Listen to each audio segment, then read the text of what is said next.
তো এখন অন্তত আমি সরকারি দলিলে লিখে যেতে পারবো যে আমি অপরাধী নই, আমি যা যা করেছি আমার বিরুদ্ধে কেউ যদি এইটুকু আমার বিরুদ্ধে কোনো অভিযোগ আনতে পারে আমি যা যা করেছি তা মিথ্যাচার, কোনো ট্যাম্পার্ড, কোনো এডিটেড কোনো ভিডিও আমি ছেড়েছি কোনো রাজনৈতিক স্বার্থে, যদি কেউ প্রমাণ করতে পারে তাহলে আমি সেটাকেও ওয়েলকাম করব এবং তার জন্য আমি জেলে যেতেও প্রস্তুত। কিন্তু যদি কেউ করতে না পারে এইটা, তাহলে ব্রাত্য বসুদের ক্ষমা চাইতে হবে, যারা এই র্যাকেটটা দিনের পর দিন চলছে জেনেও এটাকে বন্ধ করার কোনো চেষ্টা করেননি। এই প্রিয়দর্শিনী মল্লিক, ওনাকে ক্ষমা চাইতে হবে। এবং এনার বিষয়ে আমি আসছি একটু পরেই, যে বিষয়গুলো বলার, যে এই প্রশ্নপত্র লিক হওয়া আজকে তো নতুন নয়। 2024 সালের উচ্চ মাধ্যমিকের প্রশ্নপত্র লিক হয়েছিল আমি যতটা জানি।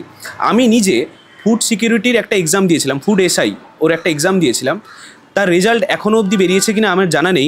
ওই পরীক্ষাটি পুরো ক্যান্সেল হয়ে গেছিলো। আমাদের প্রত্যেকের যারা যারা পরীক্ষা দিয়েছিলাম সবাই ওই পরীক্ষাতে খুব ভালো একটা পরীক্ষা দিয়ে